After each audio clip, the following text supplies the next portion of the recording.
Olá, no nosso encontro de hoje eu vou falar sobre a redução da pena de Lula no primeiro processo, na primeira condenação. Reduziu aí cerca de 6 meses em relação à pena que Sérgio Moro havia aplicado e depois foi aumentada no Tribunal Regional de Porto Alegre e agora foi diminuída pelo Superior Tribunal de Justiça. E o Supremo não aceitou um recurso do deputado Nelson Moirer e ainda tem mais um recurso, mas não vai ser aceito e ele pode ir para a cadeia. Mais um da Lava Jato. Vou falar também sobre recursos de Itaipu, né? Patrocínios. Itaipu é para produzir eletricidade, mais barato possível, mas estava dando patrocínios, inclusive para um fórum lá em Portugal, organizado pelo ministro Gilmar Mendes. E aí eu vou lembrar que a Lei Rouanet também só ia para os amigos, agora foi reduzido. Vou lembrar que a Petrobras servia bolsos de políticos, né, e cofres de partidos. Agora, antes do comentário sobre esses assuntos, eu gostaria de ler para vocês, se vocês não leram ainda, o meu artigo da Semana Santa, que eu deveria ter lido ontem e esqueci, né, só para vocês terem conhecimento do que eu escrevo nos jornais, né, saem em 20 jornais brasileiros. O artigo se chama Espertezas Ingênuas. Eu analiso a ingenuidade de certas pessoas que acham que estão abafando. Então, o artigo. Esta semana, ao ser perguntado sobre a reação do presidente da República ao aumento recordista do preço do diesel, o governador de São Paulo pediu: não dá para pular essa pergunta? Mas seria muito fácil ele responder com outra pergunta. Será que vocês preferem aumentar agora o diesel e provocar outros 11 dias de paralisação dos que entregam alimentos e remédios, com consequências na economia e na geração de empregos? Pois é, a resposta é óbvia, né? Menos para quem desejaria que isso acontecesse de novo, para causar desabastecimento, queda do PIB, aumento do desemprego. É de tal forma óbvio que dá até para desconfiar de sabotagem na quinta coluna que ainda remanesce no aparelhamento da estatal, né, da Petrobras, que por anos, em vez de ser do país, pertenceu a partidos que estavam no governo e usaram a empresa para todas as falcatruas que a Lava Jato escancarou. Bolsonaro seria muito ingênuo se caísse nessa, a pretexto de evitar a repetição dos preços populistas manipulados no passado recente. Bons robôs de Gramsci logo cunharam uma palavrinha-chave: intervenção na Petrobras.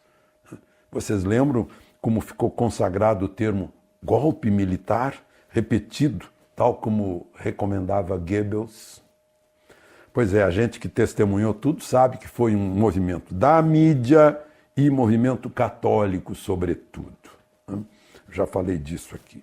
Pois bem, aí vem uma segunda parte, a de que a Petrobras teria perdido 32 bilhões com a intervenção de Bolsonaro. Se alguém procurar essa perda na contabilidade da empresa, não vai encontrar nada, né? Desvalorizaram-se, sim, em 8% as ações da Petrobras, que representam o patrimônio. Na sexta-feira aconteceu isso. Aí abriu-se uma oportunidade para comprar a ação da Petrobras na segunda-feira, né?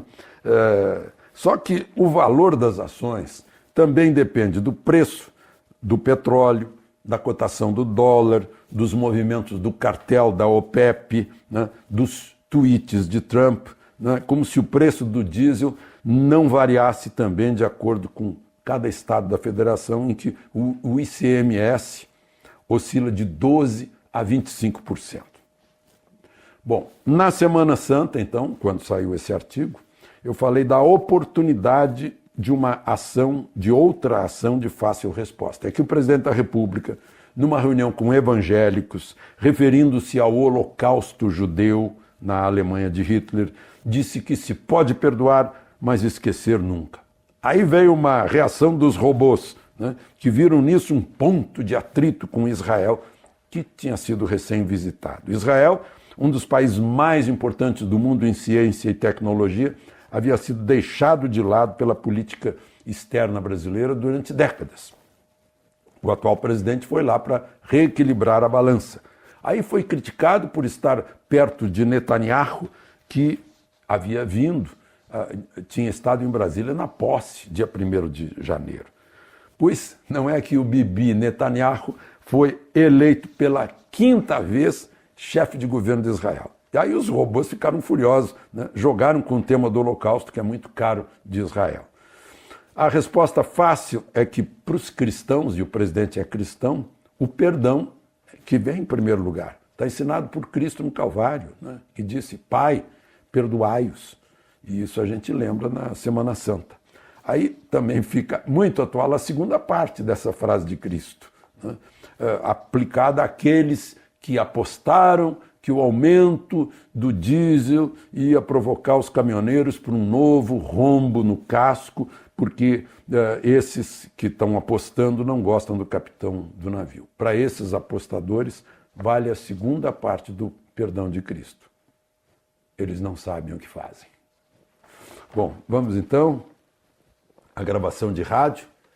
1, 2 e 3. O Superior Tribunal de Justiça reduziu a pena aplicada no caso do triplex de Guarujá para Lula. Moro havia aplicado 9 anos e meio. Aí foi para a segunda instância, para o Tribunal Regional Federal de Porto Alegre, e eles aumentaram para 12 anos e 1 mês. E agora, com esse recurso da defesa de Lula, o Superior Tribunal de Justiça diminuiu para 8 anos, 10 meses e 20 dias. É uma diferença aí de 8 anos em relação à pena originalmente aplicada por Moro. Com esse processo considerado sozinho, se botar 1/3, 1/6, digo, desses meses em que ele ficou, desses 8 anos e 10 meses, vai dar em outubro que ele poderia sair. Só que já tem outra condenação, a condenação do sítio de Atibaia, né, que é de 12 anos e 11 meses. E tem mais um terceiro processo, que é aquele do apartamento que fica no mesmo andar do apartamento de Lula, em São Bernardo, e da Odebrecht e outras empreiteiras metidas lá no caso do Instituto Lula, lá do terreno do Instituto Lula, está prontinho para sair a sentença. E ainda tem outros processos, né? Tem aquele processo da compra dos caças suecos, processo da medida provisória que teria facilitado a vida da indústria automobilística, tem tudo isso, que muitos deles nas mãos da substituta de Sérgio Moro, a juíza Gabriela Hart, mas também com o juiz de Brasília e o juiz federal do Rio de Janeiro. Bom, e enquanto isso, o Supremo não aceitou um recurso do ex-deputado Nelson Moirer, do Partido Progressista do Paraná, que está lá envolvido em corrupção no Lava Jato, já havia sido condenado a 13 anos, 9 meses e 10 dias. Cabe mais um recurso ainda antes de ele ser preso, né, lá no Supremo, mas só que esses recursos já considerados protelatórios, só para empurrar com a barriga, já não são mais considerados um progresso na justiça, porque criaram tantos degraus de recursos que é para deixar, né, os legisladores que previram isso, que é para deixar fora, para não chegar nunca a abrir a porta da cadeia na frente deles. Bom, e tem um outro caso, né, que saiu uma nota do Palácio do Planalto dizendo que o senhor Olavo de Carvalho não está contribuindo para a unicidade do governo, ou seja, ele está pregando uma separação, né? Eu digo que é gente na grande área cabeceando para o lado errado e dando cabeçada entre si, né?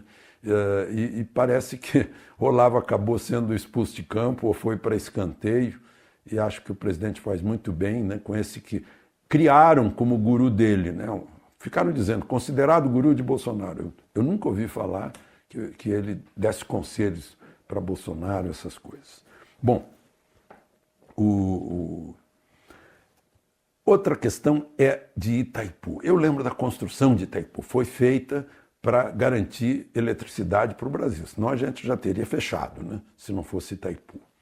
Pois bem, Itaipu foi também nesses últimos anos, foi um lugar de benesses, de patrocínios. Agora foi o novo diretor brasileiro de Itaipu, porque tem 2 diretores, o Paraguai e o brasileiro, o general Silva Luna, que foi ministro da Defesa, chegou lá e viu que, bom, peraí, qual é o objetivo de Itaipu? Não é produzir eletricidade, mas está produzindo patrocínio. 42 milhões de patrocínios acabam de ser cancelados, inclusive por um fórum de direito, cujo organizador é o ministro Gilmar Mendes, lá em Portugal, né?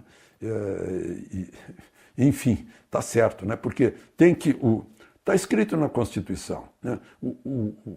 A empresa pública, a administração direta e indireta tem que ter legalidade, transparência, impessoalidade, né? Publicidade, tem que mostrar o que está fazendo, né?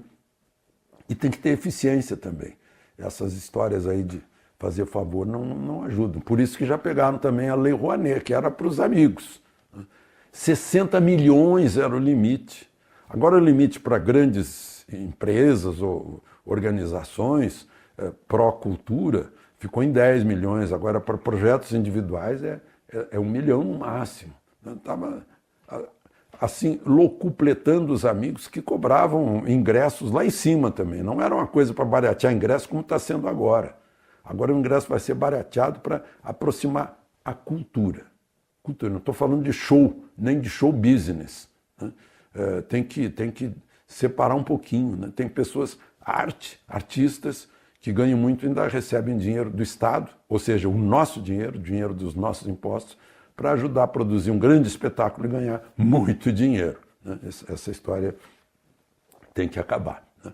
E aí a gente lembra do caso da Petrobras, que é muito típico, uma empresa pública que se diz empresa do povo brasileiro, mas não era, né? Foi sendo explorada, foi sendo emagrecida, quase quebrou, né? Para encher os bolsos de políticos e os cofres de partidos. De Brasília, Alexandre Garcia.